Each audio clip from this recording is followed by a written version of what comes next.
ರಾಜ್ಯಪಾಲರ ವಿರುದ್ಧ ಕಾನೂನು ಹೋರಾಟ ಕಷ್ಟ. ಅಧಿವೇಶನಕ್ಕೆ ಬರದೇ ಇದ್ದಿದ್ರೆ ಮಾತ್ರ ಹೋರಾಟಕ್ಕೆ ಅವಕಾಶ ಇರ್ತಾ ಇತ್ತು. ಅಧಿವೇಶನದಲ್ಲಿ ಈಗಾಗಲೇ ರಾಜ್ಯಪಾಲರು ಭಾಗಿಯಾಗಿದ್ದಾರೆ. ಹಾಗಾಗಿ ಸಾಂಕೇತಿಕವಾಗಿ ಭಾಷಣ ಕೂಡ ಮಾಡಿದ್ದಾರೆ. ಹೀಗಾಗಿ ಸುಪ್ರೀಂ ಕೋರ್ಟ್ ಕದ ತಟ್ಟೋದಕ್ಕೆ ಅವಕಾಶವಿಲ್ಲ. ಕಾನೂನು ತಜ್ಞರು ಹೇಳುವಂತದ್ದು ಗವರ್ನರ್ ವಿರುದ್ಧ ರಾಷ್ಟ್ರಪತಿಗಳಿಗೆ ಪತ್ರ ಬರೆಯಬಹುದು ಅಥವಾ ರಾಜ್ಯಾದ್ಯಂತ ಬೃಹತ್ ಹೋರಾಟ ಮಾಡಬಹುದು. ಅಷ್ಟರ ಹೊರತಾಗಿ ಕಾನೂನು ಹೋರಾಟಕ್ಕೆ ಅವಕಾಶ ಇಲ್ಲ ಅಂತ ಹೇಳಲಾಗ್ತಾ ಇದೆ.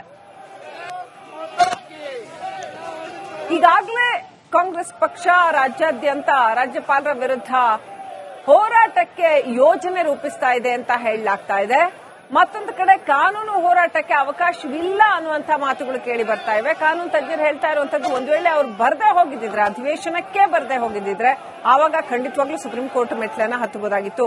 ಭಾಷಣನೇ ಮಾಡದೆ ಹೋಗಿದ್ದಿದ್ರೆ ಆವಾಗ್ಲೂ ಕೂಡ ಅಬ್ಜೆಕ್ಷನ್ ಮಾಡಬಹುದಾಗಿತ್ತು. ಈಗ ಅವೆರಡೂ ಇಲ್ಲ. ಸಾಂಕೇತಿಕವಾಗಿ ಭಾಷಣ ಮಾಡಿ ಅಧಿವೇಶನಕ್ಕೆ ಚಾಲನೆ ದೊರೆತಿದೆ. ಹಾಗಾಗಿ ರಾಜ್ಯಪಾಲರ ವಿರುದ್ಧ ಕಾನೂನು ಹೋರಾಟ ಮಾಡಕ್ಕೆ ಬರಲ್ಲ ಅಂತ ತಜ್ಞರುಗಳು ಹೇಳ್ತಾ ಇದ್ದಾರೆ.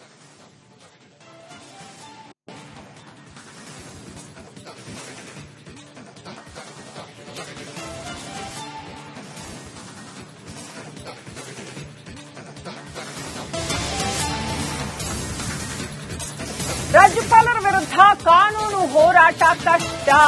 ಅಧಿವೇಶನಕ್ಕೆ ಬರದೇ ಇದ್ದಿದ್ರೆ ಮಾತ್ರ ಹೋರಾಟಕ್ಕೆ ಅವಕಾಶ ಇರ್ತಾ ಇತ್ತು.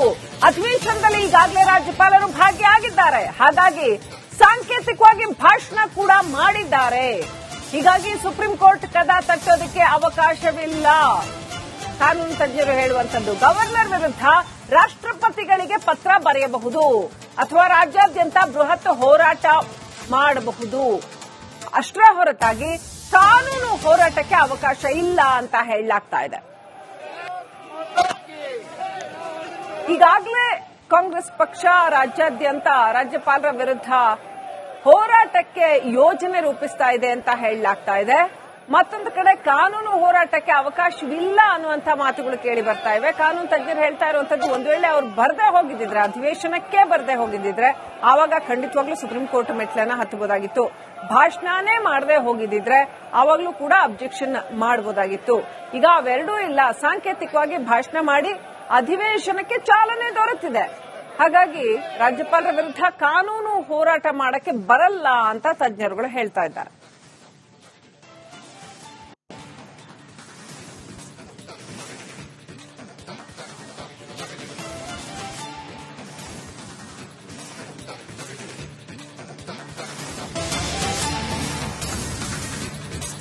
ರಾಜ್ಯಪಾಲರ ವಿರುದ್ಧ ಕಾನೂನು ಹೋರಾಟ ಕಷ್ಟ.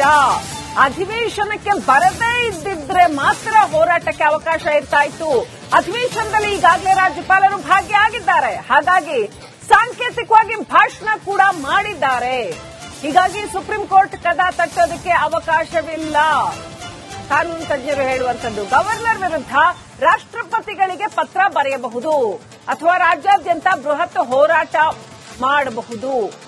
ಅಷ್ಟರ ಹೊರತಾಗಿ ಕಾನೂನು ಹೋರಾಟಕ್ಕೆ ಅವಕಾಶ ಇಲ್ಲ ಅಂತ ಹೇಳಲಾಗ್ತಾ ಇದೆ.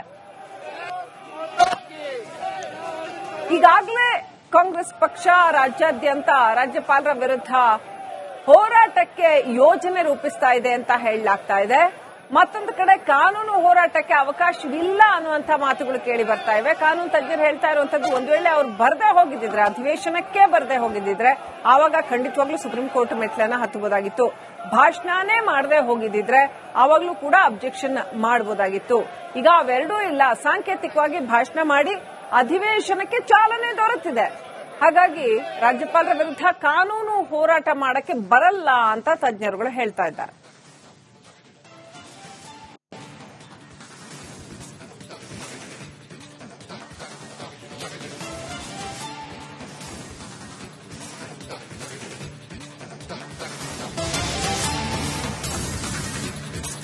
ರಾಜ್ಯಪಾಲರ ವಿರುದ್ಧ ಕಾನೂನು ಹೋರಾಟ ಕಷ್ಟ. ಅಧಿವೇಶನಕ್ಕೆ ಬರದೇ ಇದ್ದಿದ್ರೆ ಮಾತ್ರ ಹೋರಾಟಕ್ಕೆ ಅವಕಾಶ ಇರ್ತಾ ಇತ್ತು. ಅಧಿವೇಶನದಲ್ಲಿ ಈಗಾಗಲೇ ರಾಜ್ಯಪಾಲರು ಭಾಗಿಯಾಗಿದ್ದಾರೆ. ಹಾಗಾಗಿ ಸಾಂಕೇತಿಕವಾಗಿ ಭಾಷಣ ಕೂಡ ಮಾಡಿದ್ದಾರೆ. ಹೀಗಾಗಿ ಸುಪ್ರೀಂ ಕೋರ್ಟ್ ಕದ ತಟ್ಟೋದಕ್ಕೆ ಅವಕಾಶವಿಲ್ಲ. ಕಾನೂನು ತಜ್ಞರು ಹೇಳುವಂತದ್ದು ಗವರ್ನರ್ ವಿರುದ್ಧ ರಾಷ್ಟ್ರಪತಿಗಳಿಗೆ ಪತ್ರ ಬರೆಯಬಹುದು ಅಥವಾ ರಾಜ್ಯಾದ್ಯಂತ ಬೃಹತ್ ಹೋರಾಟ ಮಾಡಬಹುದು. ಅಷ್ಟರ ಹೊರತಾಗಿ ಕಾನೂನು ಹೋರಾಟಕ್ಕೆ ಅವಕಾಶ ಇಲ್ಲ ಅಂತ ಹೇಳಲಾಗ್ತಾ ಇದೆ. ಈಗಾಗಲೇ ಕಾಂಗ್ರೆಸ್ ಪಕ್ಷ ರಾಜ್ಯಾದ್ಯಂತ ರಾಜ್ಯಪಾಲರ ವಿರುದ್ಧ ಹೋರಾಟಕ್ಕೆ ಯೋಜನೆ ರೂಪಿಸ್ತಾ ಇದೆ ಅಂತ ಹೇಳಲಾಗ್ತಾ ಇದೆ. ಮತ್ತೊಂದು ಕಡೆ ಕಾನೂನು ಹೋರಾಟಕ್ಕೆ ಅವಕಾಶವಿಲ್ಲ ಅನ್ನುವಂತ ಮಾತುಗಳು ಕೇಳಿ ಬರ್ತಾ ಇವೆ. ಕಾನೂನು ತಜ್ಞರು ಹೇಳ್ತಾ ಇರುವಂತದ್ದು ಒಂದು ವೇಳೆ ಅವ್ರು ಬರದೇ ಹೋಗಿದ್ದಿದ್ರೆ, ಅಧಿವೇಶನಕ್ಕೆ ಬರದೇ ಹೋಗಿದ್ದಿದ್ರೆ ಆವಾಗ ಖಂಡಿತವಾಗ್ಲೂ ಸುಪ್ರೀಂ ಕೋರ್ಟ್ ಮೆಟ್ಲನ್ನ ಹತ್ತಬಹುದಾಗಿತ್ತು. ಭಾಷಣನೇ ಮಾಡದೆ ಹೋಗಿದ್ದಿದ್ರೆ ಆವಾಗ್ಲೂ ಕೂಡ ಅಬ್ಜೆಕ್ಷನ್ ಮಾಡಬಹುದಾಗಿತ್ತು. ಈಗ ಅವೆರಡೂ ಇಲ್ಲ. ಸಾಂಕೇತಿಕವಾಗಿ ಭಾಷಣ ಮಾಡಿ ಅಧಿವೇಶನಕ್ಕೆ ಚಾಲನೆ ದೊರೆತಿದೆ. ಹಾಗಾಗಿ ರಾಜ್ಯಪಾಲರ ವಿರುದ್ಧ ಕಾನೂನು ಹೋರಾಟ ಮಾಡಕ್ಕೆ ಬರಲ್ಲ ಅಂತ ತಜ್ಞರುಗಳು ಹೇಳ್ತಾ ಇದ್ದಾರೆ.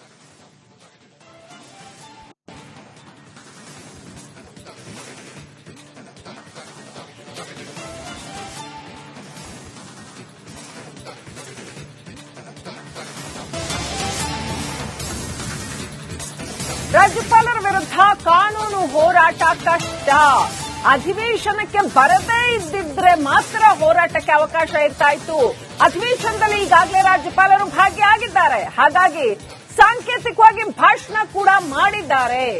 ಹೀಗಾಗಿ ಸುಪ್ರೀಂ ಕೋರ್ಟ್ ಕದ ತಟ್ಟೋದಕ್ಕೆ ಅವಕಾಶವಿಲ್ಲ. ಕಾನೂನು ತಜ್ಞರು ಹೇಳುವಂತದ್ದು ಗವರ್ನರ್ ವಿರುದ್ಧ ರಾಷ್ಟ್ರಪತಿಗಳಿಗೆ ಪತ್ರ ಬರೆಯಬಹುದು ಅಥವಾ ರಾಜ್ಯಾದ್ಯಂತ ಬೃಹತ್ ಹೋರಾಟ ಮಾಡಬಹುದು. ಅಷ್ಟರ ಹೊರತಾಗಿ ಕಾನೂನು ಹೋರಾಟಕ್ಕೆ ಅವಕಾಶ ಇಲ್ಲ ಅಂತ ಹೇಳಲಾಗ್ತಾ ಇದೆ. ಈಗಾಗಲೇ ಕಾಂಗ್ರೆಸ್ ಪಕ್ಷ ರಾಜ್ಯಾದ್ಯಂತ ರಾಜ್ಯಪಾಲರ ವಿರುದ್ಧ ಹೋರಾಟಕ್ಕೆ ಯೋಜನೆ ರೂಪಿಸ್ತಾ ಇದೆ ಅಂತ ಹೇಳಲಾಗ್ತಾ ಇದೆ. ಮತ್ತೊಂದು ಕಡೆ ಕಾನೂನು ಹೋರಾಟಕ್ಕೆ ಅವಕಾಶವಿಲ್ಲ ಅನ್ನುವಂತ ಮಾತುಗಳು ಕೇಳಿ ಬರ್ತಾ ಇವೆ. ಕಾನೂನು ತಜ್ಞರು ಹೇಳ್ತಾ ಇರುವಂತದ್ದು ಒಂದು ವೇಳೆ ಅವ್ರು ಬರದೇ ಹೋಗಿದ್ದಿದ್ರೆ, ಅಧಿವೇಶನಕ್ಕೆ ಬರದೇ ಹೋಗಿದ್ದಿದ್ರೆ ಆವಾಗ ಖಂಡಿತವಾಗ್ಲೂ ಸುಪ್ರೀಂ ಕೋರ್ಟ್ ಮೆಟ್ಲನ್ನ ಹತ್ತಬಹುದಾಗಿತ್ತು. ಭಾಷಣನೇ ಮಾಡದೆ ಹೋಗಿದ್ದಿದ್ರೆ ಆವಾಗ್ಲೂ ಕೂಡ ಅಬ್ಜೆಕ್ಷನ್ ಮಾಡಬಹುದಾಗಿತ್ತು. ಈಗ ಅವೆರಡೂ ಇಲ್ಲ. ಸಾಂಕೇತಿಕವಾಗಿ ಭಾಷಣ ಮಾಡಿ ಅಧಿವೇಶನಕ್ಕೆ ಚಾಲನೆ ದೊರೆತಿದೆ. ಹಾಗಾಗಿ ರಾಜ್ಯಪಾಲರ ವಿರುದ್ಧ ಕಾನೂನು ಹೋರಾಟ ಮಾಡಕ್ಕೆ ಬರಲ್ಲ ಅಂತ ತಜ್ಞರುಗಳು ಹೇಳ್ತಾ ಇದ್ದಾರೆ.